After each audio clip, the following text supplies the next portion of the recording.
Hello and welcome to Live Healthy West Virginia, the podcast brought to you by WVU Medicine, aiming to help everyone live a better, healthier life in West Virginia and beyond.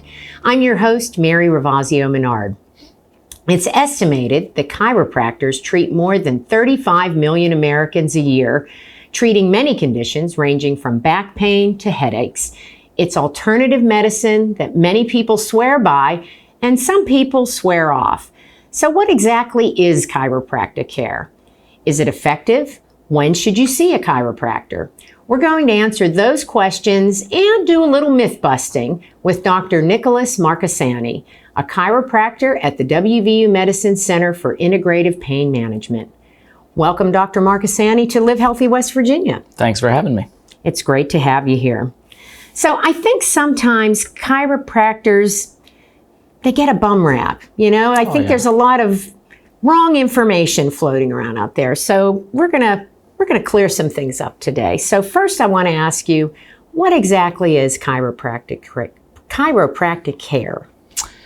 So chiropractic is a health profession that focuses on the musculoskeletal system, the neurological system, and the effects that those systems have on general health.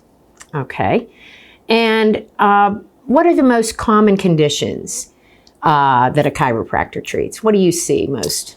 So people will seek help from a chiropractor for virtually any kind of musculoskeletal type of condition. You kind of mentioned in your intro about headaches and lower back pain, and those are two of the top three, neck pain being the third. So those top three, neck pain, back pain, and headaches, are the most common conditions that people seek help with, but virtually any kind of musculoskeletal condition could potentially benefit from the services we provide. So what other kind of conditions besides those top three? Like shoulder pain, hip pain, any kind of extremity injury could benefit as well. But like I said before, most people will seek out chiropractic care for spinal conditions. Okay. So let's talk about the treatments offered for some of those conditions. What's a typical treatment plan look like, and how do you come up with the treatment plan? So all treatment plans will start with a comprehensive evaluation. The evaluation and the information we gather with that evaluated process will kind of drive our treatment choices. So in the beginning, we're just asking questions, trying to get a better understanding for how long has this patient had this condition, what does it feel like, what things aggravate it, what things may help it. All of this can kind of give us a better understanding of the behavior of their condition and can kind of lead us down to a path of, is this a condition that we should be treating in a chiropractic office, or is this a condition or pain condition that's caused by maybe a non-spinal issue in which we might refer to another specialist within the system. Once we determine that this is something that we could potentially treat in our office, then we're going to kind of drill down and see what tissues may be involved, what may be the tissues that are generating their pain. And the big question would be why? What's going on with this patient? Maybe their daily habits, what kind of work they do, maybe their posture, their sleep position, what types of things may be contributing to the overload of this tissue that's creating that type of pain. Do they have certain muscle imbalances or posture imbalances? Do they have core instability issues? There's a lot of different factors. And when we gather all that information, then we will choose treatments appropriately to try to improve their overall function. So it sounds like a very personal plan. Everybody's different. Absolutely. So it's a very patient-centric approach.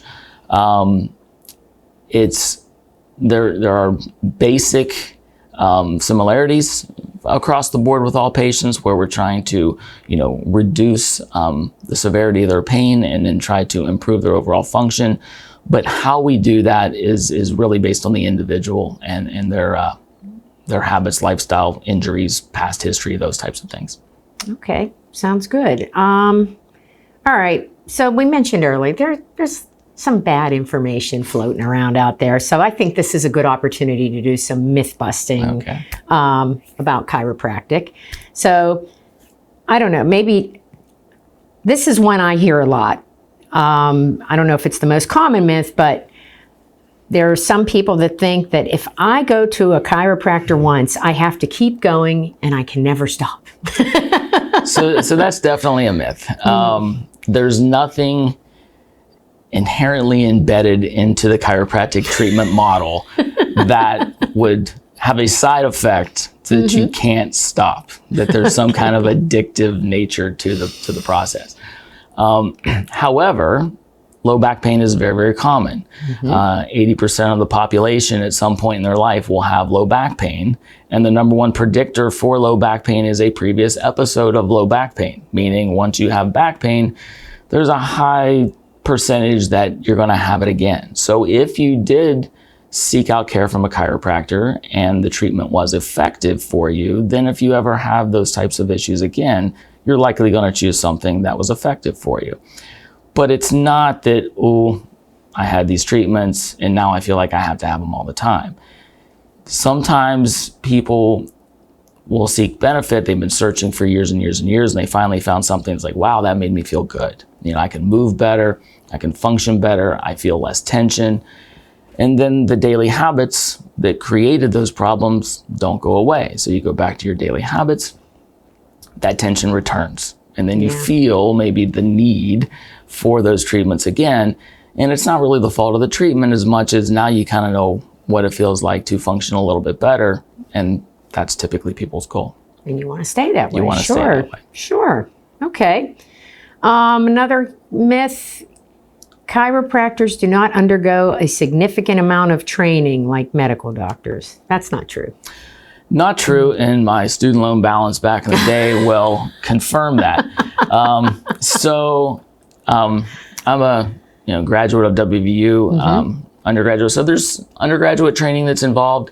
Some schools will require an actual undergraduate degree. Some may just have certain prerequisites with a certain number of hours that you need to obtain. And then a lot of those schools will also, maybe add to that program once you're there if you don't come in with a degree.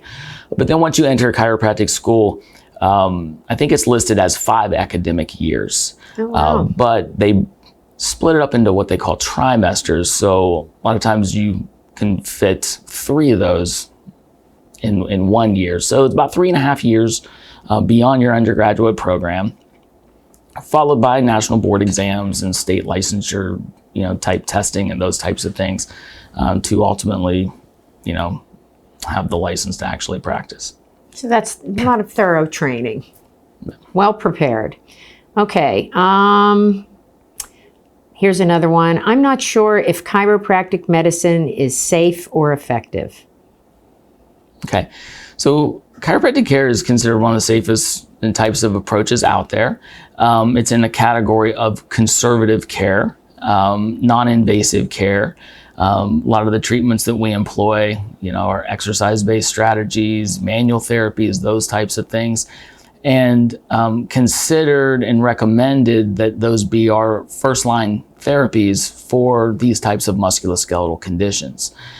When it comes to effectiveness, these are the same type of treatments that are part of most major guidelines across the country or across the world. So the fact that they have been included in those guidelines speaks to the effectiveness and safety of it. Okay, good to know.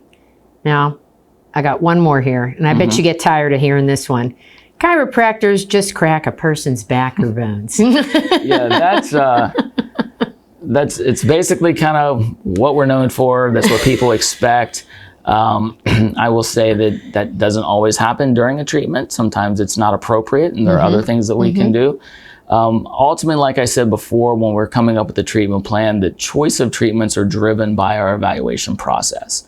And with chiropractic manipulation, the goal is to improve joint motion where joint motion has been lost. And so if somebody has that as part of their condition, which is very, very common, then that is a common thing that we do. But that's not the only thing that's typically involved when a patient presents to my office with some kind of musculoskeletal pain. Actually, the term musculoskeletal also implies that there's a muscular issue involved. So we may employ some soft tissue treatments to work on the muscular restrictions, the joint manipulation treatments to work on the joint restrictions, and then we want to work on the imbalances. Are these muscles too tight? Are these muscles too weak? How do we bring some balance, better what we call motor control to the system, and better overall function to try to release a person into the world to basically do whatever type of activities they desire. So it's not just cracking bones, which is nails on the chalkboard, but that is something that we definitely hear all the time. Yeah. Okay. So I think, are there any other myths that I left out here that you wish to bust today that we left out? I don't think so. A lot of people don't think it's covered by insurance, and that's a good one. It's actually in West Virginia, there's actually a mandate that insurance companies, cover, a certain number of chiropractic, physical therapy, those types of treatments. And this all started with the Opioid Reduction Act from a few years ago, to where there were some different changes in prescribing habits. And so they needed kind of a safety net of, if we're going to limit some of these other treatments, we need to, maximize some of these other treatments that we know can help these patients. So that's good to know too. I didn't know that. So who would be a good candidate to see a chiropractor? I think anybody that's experiencing pain is a candidate for an evaluation. Then during the evaluation process, we can kind of tease out who it's not right for and who it is. We typically, our treatments are targeting more mechanical spine pain. Mechanical pain meaning, you bend over, it hurts. You move this way, it hurts. You use the mechanical structures of your body, and it creates some kind of issue. Those are typically the types of things that we can help with. If we take somebody through a process and they have pain, and nothing we do during our examination can reproduce that pain or generate that pain, then it might not be something that's involved with those types of muscle and joint structures. So further investigation will be necessary at that time, maybe x-rays, maybe other types of imaging, maybe a referral to a specialist, depending on what we kind of tease out during the history and evaluation. Okay. All right. Good to know. So is there anybody that's not a good candidate for chiropractor if you have a certain health condition or something? If we're talking just straight manipulation, straight chiropractic adjustment, if somebody has severe osteoporosis, then we're not going to want to use forceful type maneuvers for that. Does it mean we can help them in other ways? Sure, there are other treatments we can do. We can focus more on the muscles, more on an exercise strategy to try to strengthen their system. Maybe there's certain manual therapies targeting the muscles that we can kind of help. So we can sometimes still help patients, but maybe we would stay away from the manipulation procedure, or maybe there's certain, low force traction type of maneuvers that can be done. So yes, there are things that we may not utilize that treatment for, but it doesn't mean we can't evaluate, offer some advice, and utilize other types of things to help that patient. Maybe there's other providers that we feel they're better served, but some patients are like, I've tried everything. I don't know what else to do. Yeah. And that's not a patient that I want to inherently abandon. I would still like to have a conversation with them and see what we can do and what we can offer. You mentioned manipulation. Can you talk a little bit more about what exactly is a chiropractic manipulation? Sure. So chiropractic manipulation, again, we talked about that's kind of what chiropractors are known for. And it's just a controlled force applied by hands or a specialized table or a handheld device to try to improve motion where motion is lost. Okay, so we have a lot of little tiny joints throughout the body, and these tiny joints have to have certain types of movement, certain types of play and give to them. And sometimes we lose a little bit of that ideal motion through just life, through use, through trauma, and trying to use these types of manipulative procedures, these controlled forces, to try to restore the function of that joint. The typical result of that is better range of motion, less muscle tension or improved muscle tone around that region, and oftentimes pain relief. Okay, good to know. So you mentioned before that lower back pain is in the top 3 conditions, and that I think you said 80% of people will have back pain? At some point in their lives. At some point in their life. So since that's a pretty common one, let's talk a little bit about the guidelines or treatment for typical lower back pain complaint. So I mentioned earlier that a lot of the treatments that we utilize are part of a lot of major guidelines across the world.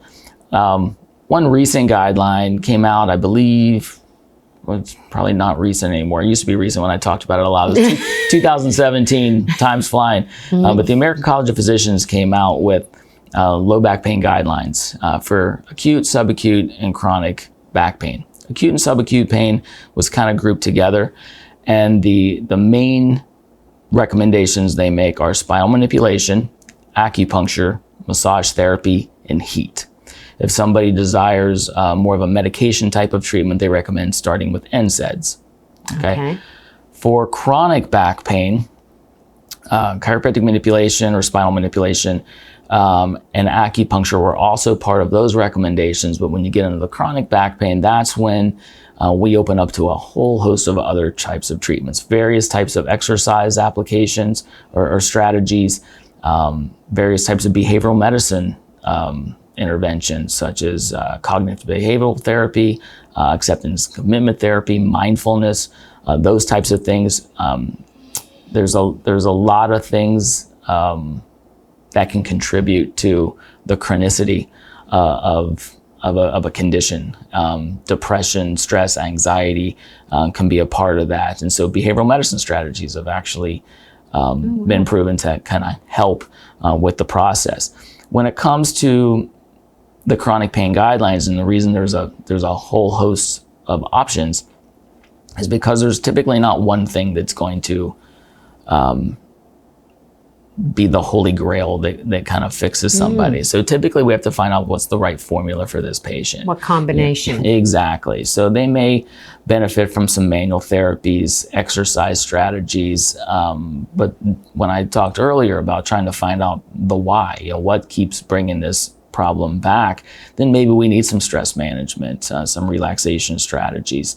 And like I said, acupuncture is also something that's been shown to be effective as well. Okay. Now, you work on an integrative team of specialty providers at the WVU Center for Integrative Pain Management. So can you talk about, you're part of this team. What are some of the other specialty providers on that team? And then tell us about the expertise of the team. Because you guys got a lot going on over there. We do have a lot going on.